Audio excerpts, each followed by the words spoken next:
Je l'ai dit tout à l'heure, rêve ou réalité? C'est la première question que nous pouvons nous poser face à ce récit énigmatique de la lutte de Jacob avec Dieu. À vrai dire, nous n'en savons rien.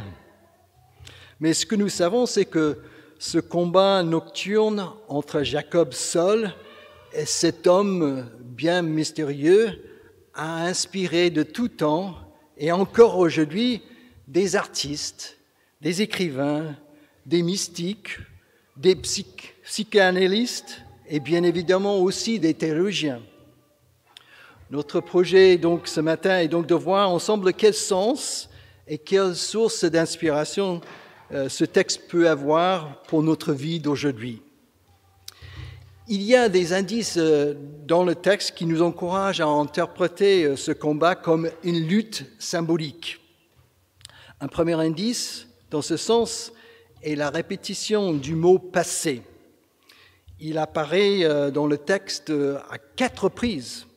Il y a des allers-retours, il y a des passages. Il y a aussi le sens des différents noms propres dans le texte. Ils ont un sens symbolique aussi. Il y a également, à la fin de ce texte, ce beau soleil qui se lève également. Donc, ce récit, à mon avis, se présente donc comme un passage symbolique où Jacob va être transformé. Il va recevoir une nouvelle identité et une nouvelle mission. Il va carrément renaître à travers cette lutte pour aller justement se réconcilier avec son frère Ésaü.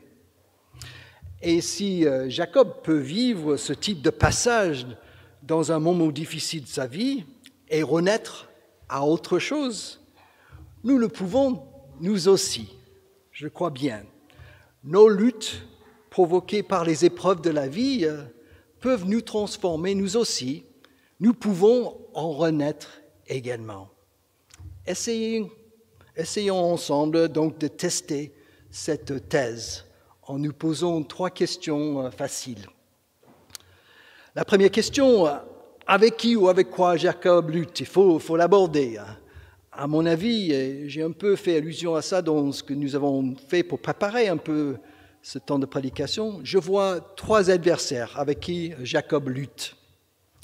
Le texte nous dit au début que son adversaire est tout simplement un homme.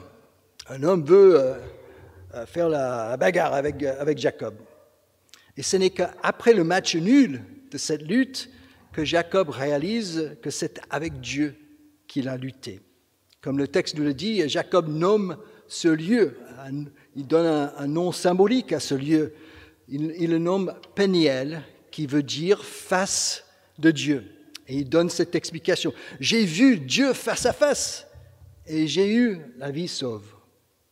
Donc, en premier lieu, Jacob lutte donc intérieurement avec ce Dieu qu'il a héritier de ses pères. Ce Dieu-là lui avait fait des promesses. Et Jacob, fidèle à sa façon de fonctionner, a appris à marchander et à apprivoiser ce Dieu-là pour avoir ce qu'il voulait dans la vie. Il a tout réussi dans sa vie jusqu'à là. Mais Jacob est maintenant devant un mur. Et sa relation avec Dieu va devoir changer pour pouvoir avancer. Et ce changement, cette transformation est symbolisée par la lutte et ce match nul qui en résulte, où le dialogue et l'interdépendance entre Dieu et Jacob sont mis en avant. Nous avons là, dans cette lutte, je crois bien, tout le symbolique de la prière. La prière où nous essayons de dire ce que nous ressentons à Dieu, et puis nous recevons de Dieu aussi dans la prière, lorsque nous lisons notre Bible, une parole de sa part. Cette prière est parfois difficile. On n'arrive pas toujours à dire notre colère à Dieu ou des choses qui nous embêtent. C'est difficile de le dire, de mettre les mots dessus. Et cette écoute de la parole, c'est pas toujours facile non plus, parce que parfois cette parole est dure à entendre. Vivre en paix avec tout le monde n'est pas toujours évident. Aimer son prochain comme soi-même, c'est pas toujours évident. Donc il y a une espèce de lutte que nous pouvons voir symboliquement comme la prière. Donc Jacob lutte avec Dieu. Jacob lutte aussi intérieurement avec son frère, et surtout l'idée figée qu'il a fait de lui. Il ne voit en son frère que le visage de la vengeance. Il est terrorisé par ces 400 hommes qui viennent à sa rencontre. Le passé de Jacob le rattrape en quelque sorte.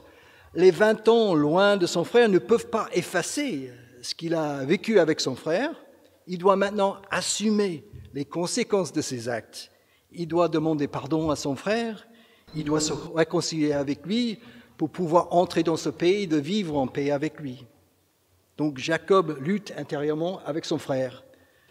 Il lutte en troisième lieu intérieurement avec lui-même, on l'a dit, donc il a peur, l'angoisse le saisit. Il y a aussi ce sentiment de culpabilité, les remords, tous ces sentiments. Jacob est noyé un peu dans ses sentiments pendant cette nuit-là. Il tourne tout ça dans sa tête. Il lutte aussi avec son identité profonde. Il est appelé Jacob, vous vous souvenez, il est né jumeau en deuxième position, en tenant le talon de son frère lorsqu'il est sorti. Donc, il tenait le talon de son frère dès sa naissance. Il est appelé Jacob, qui veut dire celui qui talonne, celui qui supplante, celui qui usurpe, celui qui ruse. Et Jacob en a marre de vivre comme ça. Il veut devenir autre chose. Donc, voilà. Donc, on a Dieu, on a l'image de son frère, on a tous ses sentiments. Comme vous avez sans doute remarqué, ça forme une espèce de triangle intérieur entre Dieu, Jacob et son frère. Et c'est en fait un gros sac de nœuds avec lequel Jacob se bat dans son être profond. Qui d'entre nous n'a jamais ressenti un nœud comme cela dans une nuit où nous n'arrivions pas à dormir, où nous nous tournions en rond, nous tournions dans tous les sens une situation difficile que nous sommes en train de vivre, où nous avons peut-être fait appel à Dieu aussi pour comprendre, pour dire pourquoi, ou pour demander de l'aide, ou pour entendre une parole de sa part. Qui n'a jamais vécu un moment comme ça dans sa vie ? Voyons quelques exemples de ce sac de nœuds que nous portons parfois dans notre vie. Je crois que vous allez trouver des choses, des jeunes et des moins jeunes. Comme pour Jacob, ce nœud peut se former en nous par une rupture de relation. Quelqu'un nous trahit, quelqu'un nous ment, quelqu'un nous fait du mal. Et à l'inverse, peut-être nous avons été à l'origine de la rupture. Nous luttons avec Dieu, nos sentiments et avec la personne en question pour donner ou demander pardon, pour réparer une relation, si c'est possible. Cela peut être un échec professionnel, nous perdons notre emploi, nous ne savons pas trop, ou ça peut être les difficultés scolaires aussi, nous avons des mauvaises notes à l'école. Comment ça se passe donc lorsqu'on a des mauvaises notes? Nos parents sont sur notre dos. Nos profs aussi, nous n'arrivons pas à trouver la motivation, nous demandons à Dieu de l'aide, nous luttons donc à l'intérieur de nous avec tout ça pour trouver un sens à notre vie scolaire, pour essayer de trouver la motivation, pour faire des efforts dans notre vie scolaire, pour arriver au bout. Donc ça peut se passer comme ça pour les jeunes. Cela peut être un deuil, la perte trop tôt d'un proche. L'absence fait mal et nous demandons à Dieu pourquoi la personne est partie si tôt. Donc, nous en voulons peut-être au monde entier. Nous luttons avec Dieu, notre mal-être, aussi l'absence de la personne, pour accepter cette tragédie, si c'est possible, ou au moins de vivre avec. Mais ça peut être aussi positif. Hein. Jusque-là, c'est un peu négatif, mais ça peut être positif. Un choix important qui oriente notre avenir. Nous ne savons pas trop quoi décider, nous hésitons, nous ne voulons pas nous tromper, nous voulons être sûrs de pouvoir aller au bout. Donc nous luttons avec Dieu, avec nous-mêmes, avec les possibilités devant nous pour discerner notre voie, pour aller de l'avant dans la vie aussi. Donc vous voyez, cette lutte intérieure, ce sac de nœuds, nous la vivons tous dans notre vie de plusieurs manières. Cette histoire de la lutte de Jacob et symboliquement notre lutte aussi. Revenons un instant à notre récit pour poser notre deuxième question. Pourquoi Jacob lutte-t-il? Qu'est-ce qu'il cherche? Quel est le but de sa recherche? Avant de regarder les deux demandes précises qui disent le pourquoi de cette lutte, il faut quand même dire un mot sur l'objectif, sur le but du récit dans la trame de tous les livres de la Genèse. Pour les rédacteurs de ce livre de la Genèse, il s'agit de transformer ce patriarche Jacob et ses 12 enfants en père du peuple d'Israël avec 12 tribus installées dans le pays des Canaan. Il est là au bord du Jourdain, il va entrer dans le pays des Canaan et c'est le but, c'est d'avoir ce peuple d'Israël avec les 12 tribus installées dans le pays des Canaan. Là. Donc, d'ailleurs, le nom d'Israël et on va parler de ça juste dans quelques minutes, a cette notion de combat dans son étymologie. C'est donc très à propos que les rédacteurs de ce livre mettent en scène ce récit par une lutte pour illustrer leur objectif dans le projet narratif de livre de la Genèse. Mais laissons ça de côté un instant pour revenir à Jacob et revenir à ce qu'il cherche dans cette lutte. Ces deux demandes, qu'est-ce que Jacob fait? Jacob dit d'abord, je ne te laisserai pas partir sans que tu m'aies béni. Jacob cherche la bénédiction de Dieu dans la situation concrète qu'il vit avec son frère. Il lutte pour sauver sa vie, il lutte pour sa réconciliation avec son frère, il lutte pour l'installation dans son pays d'origine. Et pour arriver à obtenir tout cela, Jacob doit s'accrocher à Dieu. Il ne doit pas le lâcher. Il doit même emporter le combat pour arracher en quelque sorte cette bénédiction. Elle ne vient pas automatiquement. Elle demande patience, persévérance, acharnement même. On revient à ce dialogue avec Dieu dans la prière. C'est aussi symboliquement la prière.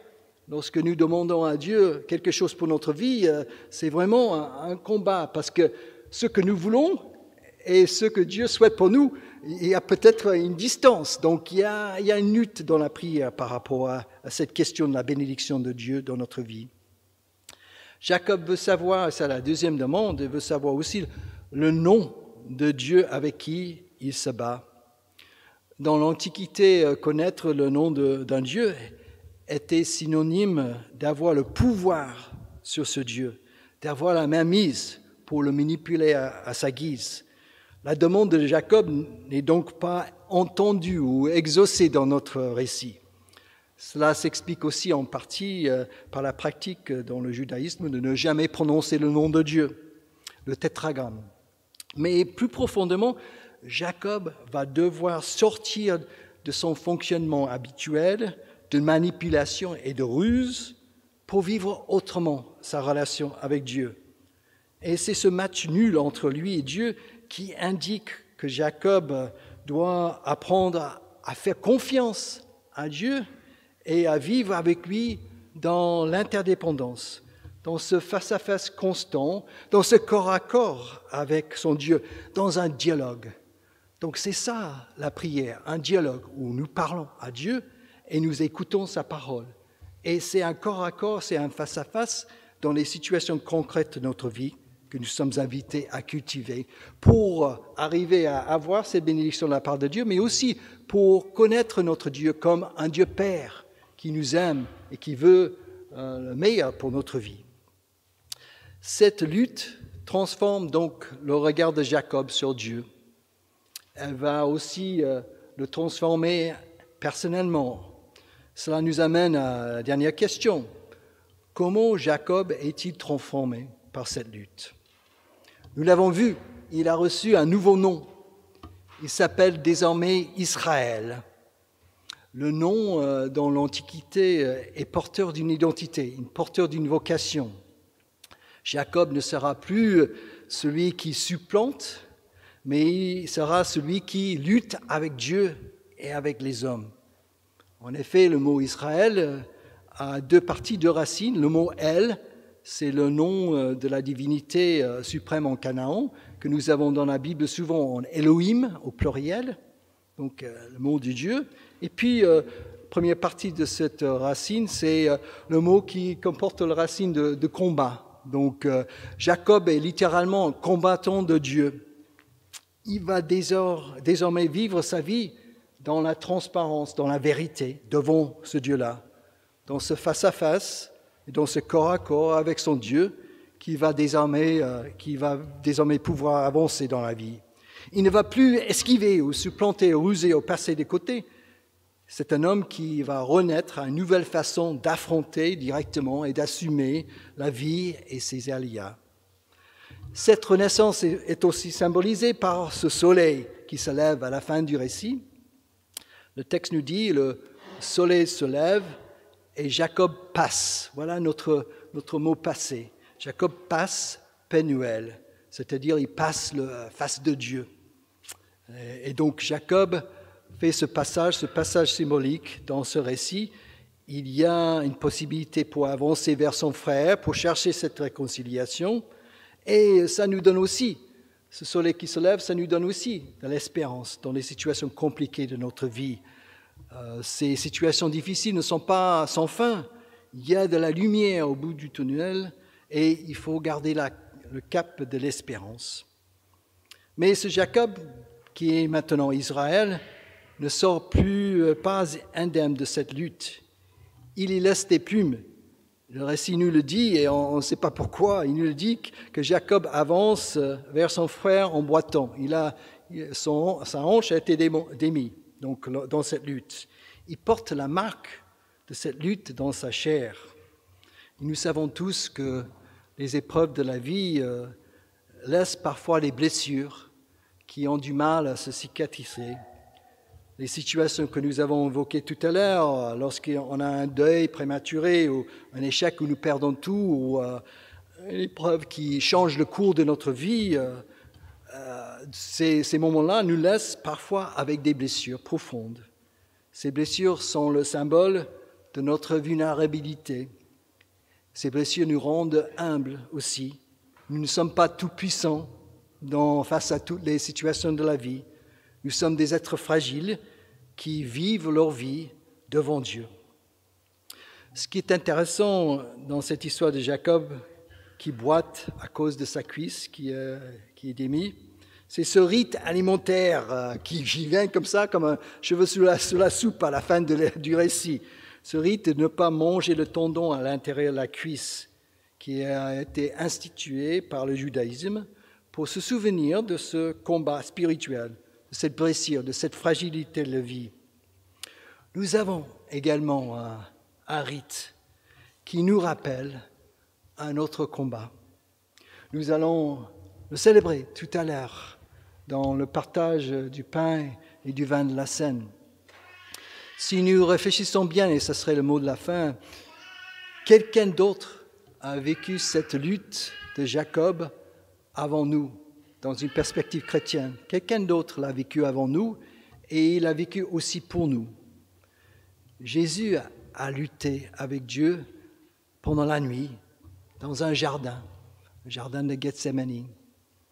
Il avait peur, il transpirait de sang, il ne voulait pas mourir, mais il a lutté, il a dit à son Dieu, non pas ce que je veux, mais ce que tu veux. Jésus a lutté aussi sur la croix. Mon Dieu, pourquoi m'as-tu abandonné? Donc il a crié sa question, pourquoi? Mais il a aussi pu dire sur cette même croix, Père, pardonne-leur, car ils ne savent pas ce qu'ils font. Donc il a lutté aussi et il a pu gagner dans cette lutte sur la croix. Mais il est mort. Mais la mort n'est pas le dernier mot de sa vie. Le soleil s'est levé le matin de Pâques. Le Christ est ressuscité. Il est sorti du tombeau. Nous allons fêter ça dans quelques semaines pendant Pâques. Même si ce Christ-là porte les stigmates de la croix, ses mains et son côté, le Christ, il est vivant. Et il nous apporte aujourd'hui cet élan de vie dans toutes nos luttes qui nous transforment. Amen.